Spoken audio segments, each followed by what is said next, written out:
Yo, good evening, Premier League football fans. Big D here with a Premier League preview. And football is just coming back. We've got the Premier League starting them all, the preseason NFL football beginning with the Hall of Fame games. So all this action, you know what to expect on the Big D podcast. Before I bring in my British mate for some Premier League football, please subscribe, like, and share the Spunky Spectrum Sports YouTube page where you can see all my content. Got all kinds of videos on and will appear shortly. Also, check out the Big D podcast on Spotify and Apple. So, Charlie, it seems like yesterday when we were discussing the end of the Premier League season. Now we're discussing the new Premier League season beginning tomorrow. Happy new season, Dylan. How are you? I'm ready, but it seems like only a short summer break for these guys. It does, doesn't it?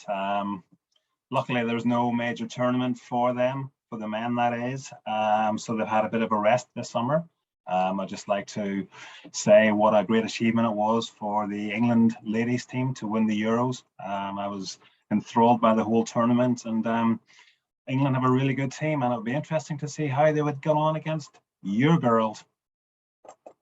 Wait a minute, you're talking about that game at the game at Wembley or next summer's World Cup in Australia, New Zealand? Well, hopefully that'll be a nice final, won't it? USA against England ladies at the World Cup final next year, yeah. So yeah, Premier League, can't wait. It's a great time, isn't it?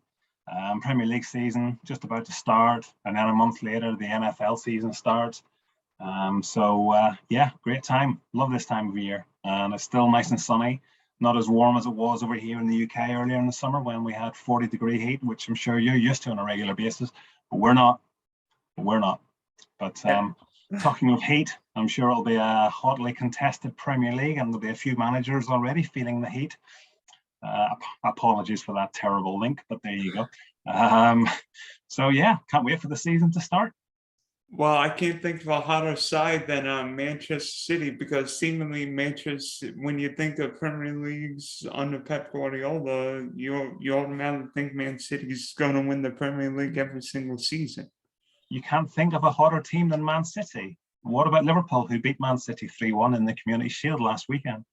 Excellent. I know it's only a Mickey Mouse. It's not a serious trophy. It's still wasn't even at Wembley, because Wembley. Well, no, that is true. That's true. King Power Stadium. Yes. So yeah, not Man City. Obviously, they're going to be the favourites because they won the Premier League last season, but only by a point. Once again, Liverpool missing out by the smallest of margins. And both teams have been very busy in the transfer window. I'm sure we'll come on to all those in due course. But Manchester City, obviously, let's start with them.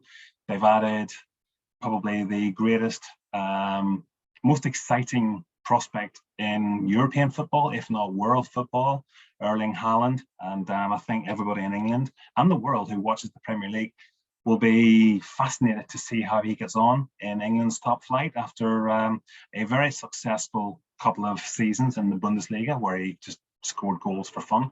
This is obviously a step up in class, no disrespect to the German Bundesliga, but I think we will see a lot of goals from Haaland this season. That's not a earth-shattering statement to say, but I think he will succeed. Certainly, he's got the quality. He can score goals, both feet in the air. He's very fast. He has had a few injuries the last few seasons. That's the only thing that clouds my judgment, if there is any doubt. But Man City will create chances left, right, and centre. They did last week against Liverpool in the Community Shield. Yeah, he should have scored when he hit the crossbar in the second half. But you know, I don't take anything seriously from that game. It's a warm-up game. It's a pre-season game. So I think we'll see a more determined Man City and Haaland when the points are up for grab this weekend, when the Man City go to West Ham. Yeah, I looked at Man City's problem from last year, and seemingly Man City's biggest problem was not scoring, particularly when the likes of Phil Foden, Bernardo Silva, Kevin De Bruyne, Raheem Sterling, when he played, didn't create chances from the flank or midfield, and Man City clearly needed a number 9. Well, they got maybe the best young number 9 in world football in Haaland. Yeah, and they still won the league last year without having a number 9.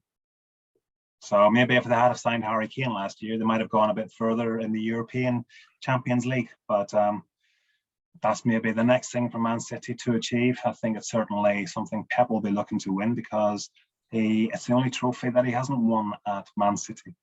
And it's been since 2011 that a Pep Guardiola-led team has won the European Cup. Correct. So until he does that, that's still sort of a cloud hanging over him. He's got a fantastic CV as a manager. However, the teams that he's gone to, they've always had success prior to him going there. So he's just had to keep things ticking over, which he's done very well. I'm not criticizing him one little bit. One word answer that is, who will Manchester City's biggest and most important player be this season? I think probably this time last year we said, we're looking forward to see Jack Grealish and how he plays for Man City. I'll be honest, I was disappointed with his performance last season for Manchester City. He wasn't involved, didn't influence games as much as I would have expected him to. Now, he admitted at the end of the season in the post-season interviews that it was harder than he thought it would be going to a club like Man City and succeeding. So now that he's got that one season out of his system, I think we should expect to see a lot more from him.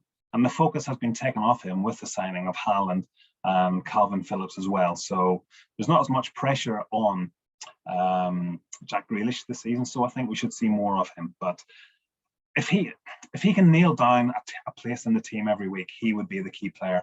If not, then you have to look at Kevin De Bruyne. He is the heartbeat of that team. When he plays well, City play well. I don't. Who do you think? Ruben Dias, because to me, when Ruben Dias is out of the Manchester City starting 11, that defense is all over the place. We saw last year where they were like left backs playing center backs playing left back. You get Ruben Dias in there, and he's the heart and soul of that defense. Yeah. That's a very good point. And I'm sorry, but I don't think Nathan Ake is up to it as a top defender for a championship chasing team. I know he was there last season and Man City still won the league, but he's a mistake waiting to happen. As far as I'm concerned. Just before we go any further, Dylan, I've got a little trivia question. I'll throw it open to you now and you can have a think about it and get back to me. Only one team last season did not concede a penalty in the Premier League. So have a think about that. So yeah, who do you think then will be Man City's nearest rivals next season? Well, definitely Liverpool, because the Reds finished 1 point behind City, but then you look at Liverpool's season, won the Carabao Cup, won the FA Cup, and finished runners-up to Real Madrid in the Champions League final. Now, I know what you're saying, but in years to come, when you look back on Liverpool's season last year and you see that they won the League Cup and the FA Cup, that's not good enough. That's harsh to say, I know, because they came so close to winning the quadruple, but they didn't win the two big ones. They didn't win the Premier League and they didn't win the Champions League. So they've addressed that in the summer, signing Darwin Nunez, who looks like a very good player. He looks like he will start scoring goals right from the beginning. He did last weekend. So that's the sort of replacement for Sadio Mane, who joined Bayern Munich in the summer. I think that's a good bit of business from Liverpool. I think Nunez might be a better finisher than Sadio Mane. Time will tell. But if that's the only sort of notable change in the Liverpool team, then they will certainly be up there. And I see them as being the main challengers to Manchester City this season. Agree. I mean, when you look at Liverpool, I don't think there's a better pair of fullbacks in world football with Trent Alexander-Arnold and Andy Robinson. Yeah. You've got Virgil van Dijk. Yeah. I think the midfield could be Liverpool's most underappreciative area when you've got Thiago, Jordan Henderson, Keita, Fabinho. Liverpool can not only pass, but can stop you from passing the ball.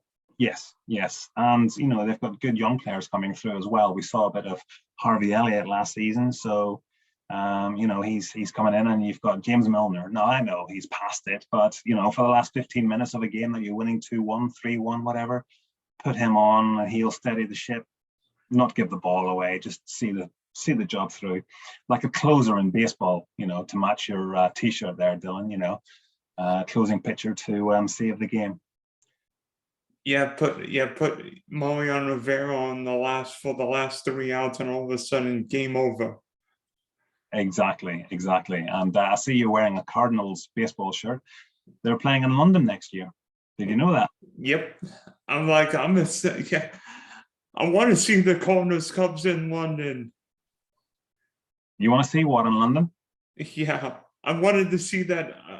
I remember when the Yankees and Red Sox played a series there. That's right, 2 years. Yeah. And I remember it was like hot at the London Stadium. Like there was some weird turf that they played. It was almost like what the NFL team's turf would be like. Yeah. But let's not talk baseball. Being a Red Sox fan, I'd rather just ignore what's happening in Beantown and Fenway Park and concentrate on the Premier League. So okay. So we're agreed that Liverpool and Man City will be the top two. Probably Man City first, Liverpool second. Who's next then? Do you think? Are you buying into this Tottenham revival? It pains me to say it, being a Chelsea fan, but I think Spurs might be third. I mean, when you've got Heung-min Son, Harry Kane, Antonio Conte, then add Richarlison in there, Tottenham's going to score a boatload of goals. Yeah, they have, and they've been very busy in the transfer market, in the trade window, as you would say over there. And Perisic as well. He's a good experienced player who can go in there and do a job for Tottenham as well. And I know you're a Chelsea fan, but I have a soft spot for Tottenham. I think, and I like Antonio Conte as well. He's a very passionate manager, and I like to see that in a manager. So yeah, he's certainly done well since he's been there, and this will be his first full season in charge. So yeah, let's see how he gets on. And I agree with you. I think they'll finish third. I think the partnership between Kane and Son is just phenomenal. I love Son. I love watching his enthusiasm, his work rate.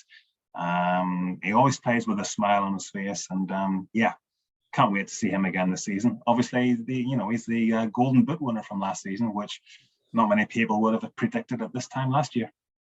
Wait a minute.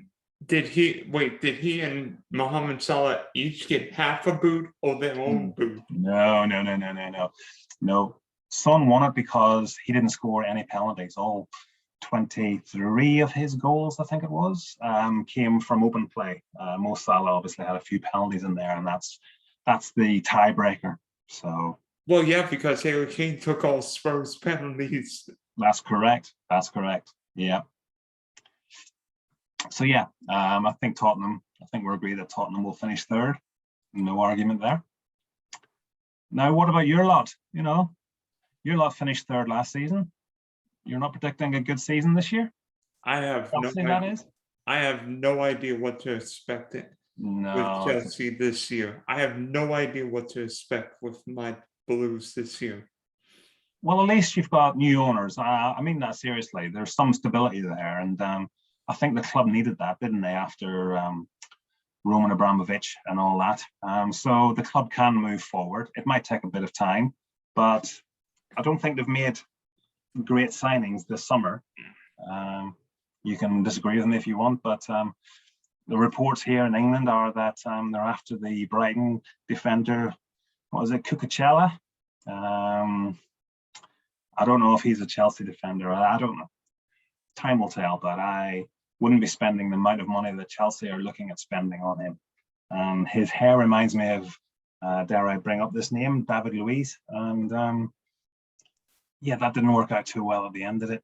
Hey, David Luiz may have scored Chelsea's biggest, one of the biggest penalties in the 2012 Champions League final. Yeah, well, that was 10 years ago. You know what I mean? But well, we'll see. We'll see. What about Christian Pulisic then? Obviously, the American playing in London. What are you expecting from him this year? He's obviously had I'd say a rough summer in America. Criticizing the supporters.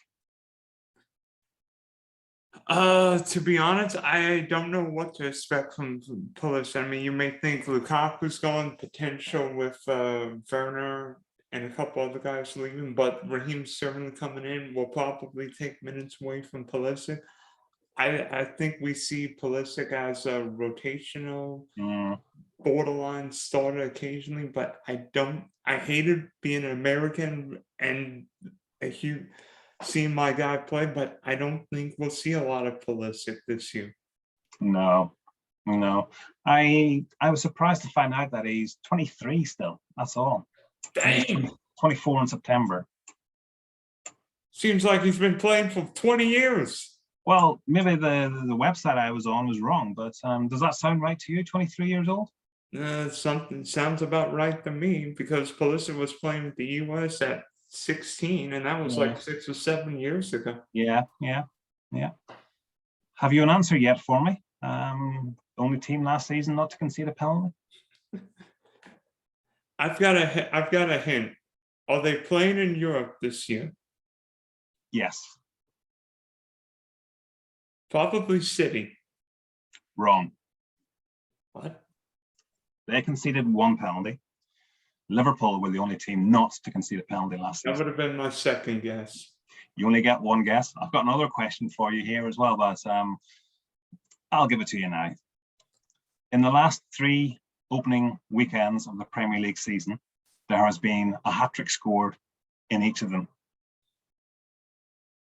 Who have been the hat-trick scorers on the opening weekend of the last 3 seasons?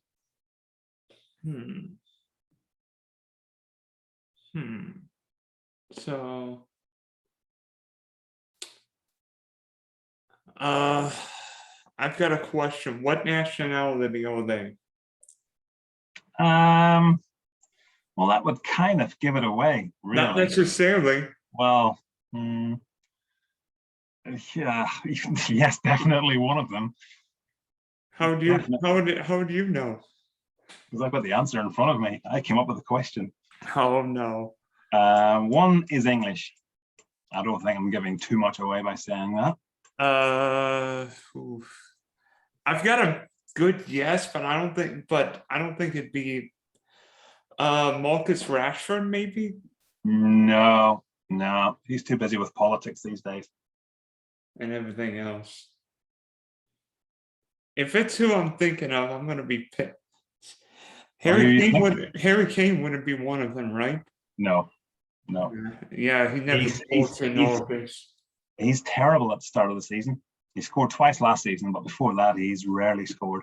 Well, yeah, he didn't play the first. Actually, he didn't. No, exactly. He didn't play last season because of the transfer saga. It was 2 seasons ago he scored twice. Oh man.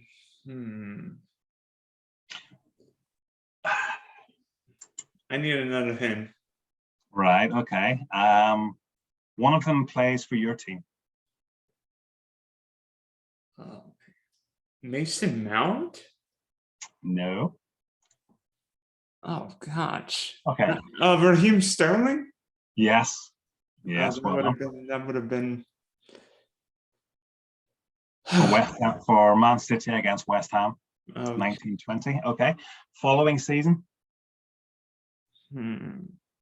This player starts the season hot every season. Mohamed Salah? Correct. Do you remember his hat-trick against Leeds 2 seasons ago? Was that that crazy game with like 9 goals? Yeah, 4-3, 7 goals. Yeah. Yeah.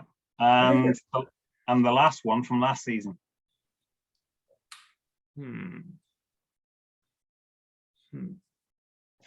Now, while you're thinking about that, could I have given you the Egyptian nationality and you wouldn't have got it from that? I think I could have found. I think you might have got that. I think you might have got that. Yeah. Okay. This next one is non-English. That doesn't help. Okay, he's European but not English.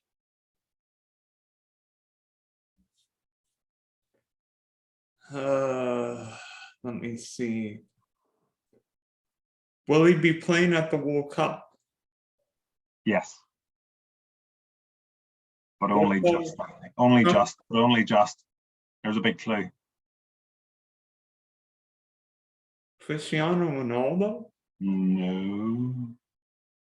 No, wait. Now you got me thinking. Who scored a hat? What part of the country does he play in?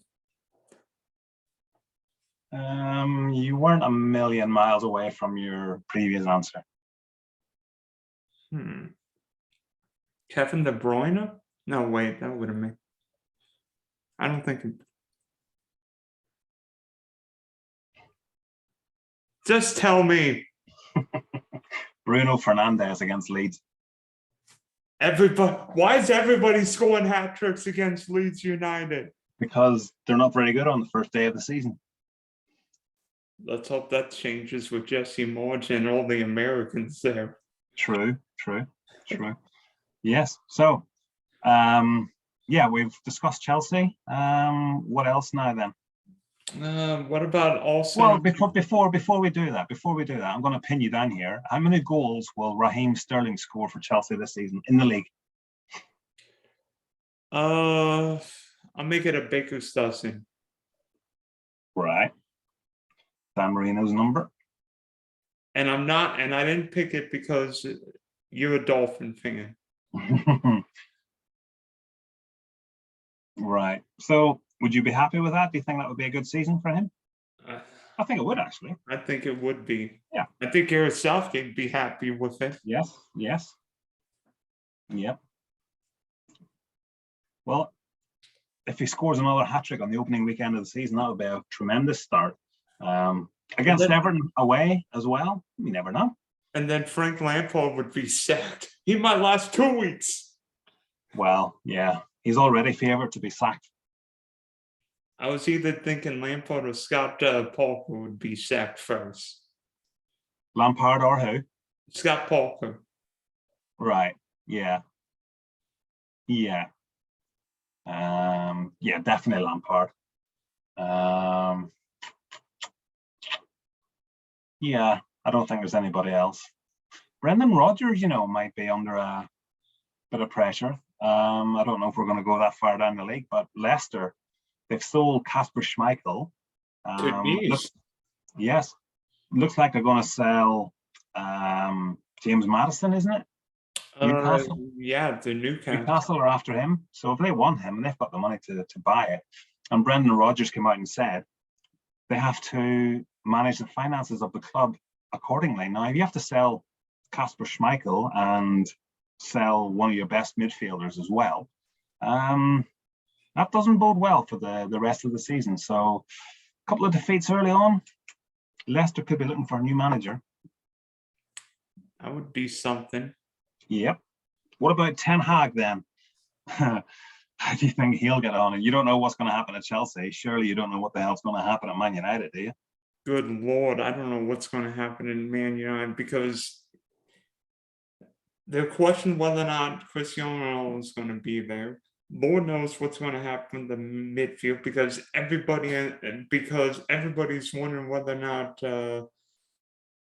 Van Dijk, the Dutch midfielder, is going to join Barcelona, but yet it seems like he wants to stay, but Barcelona would rather have him leave so they can sign more guys. Mm-hmm.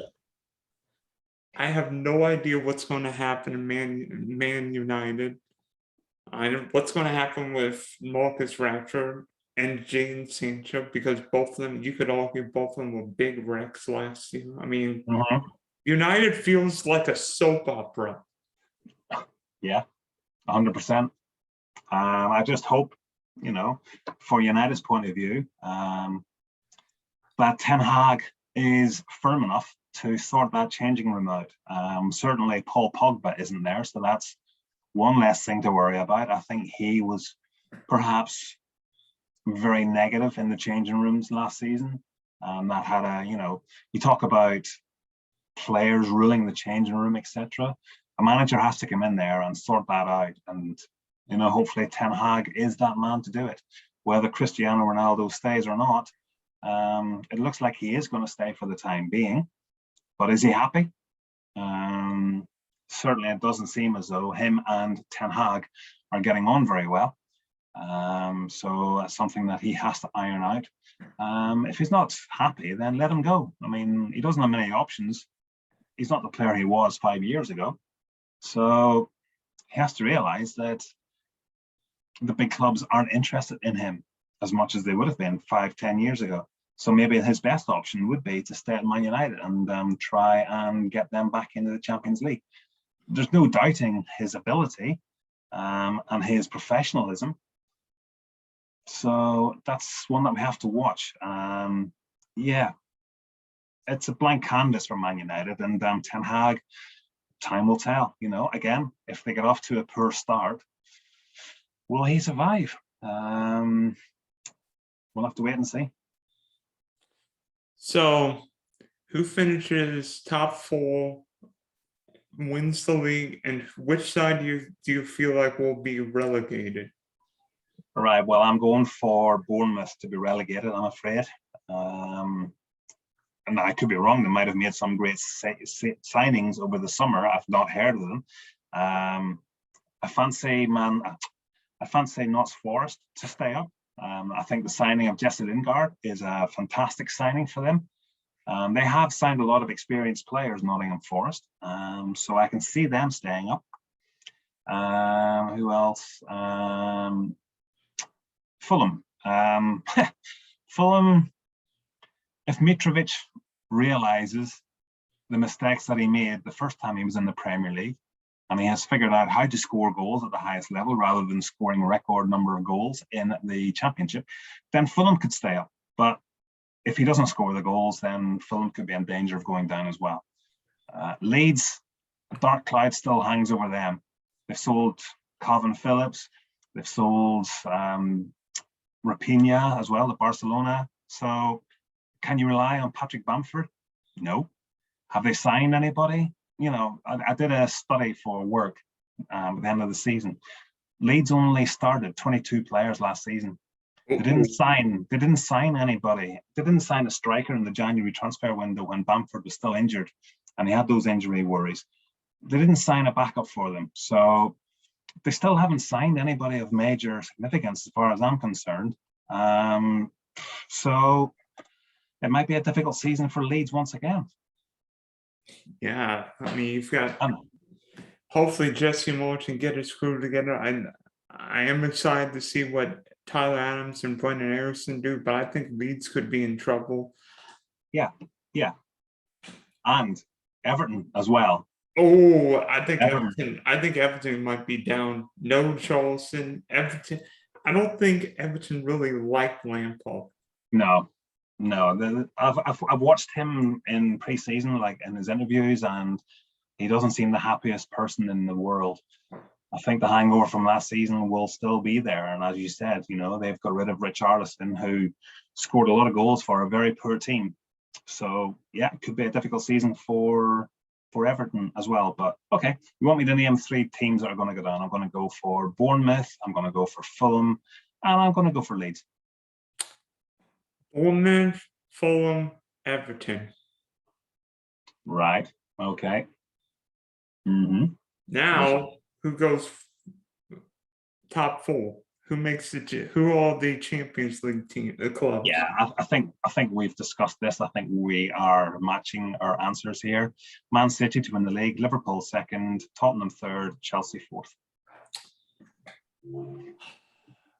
And leading scorer.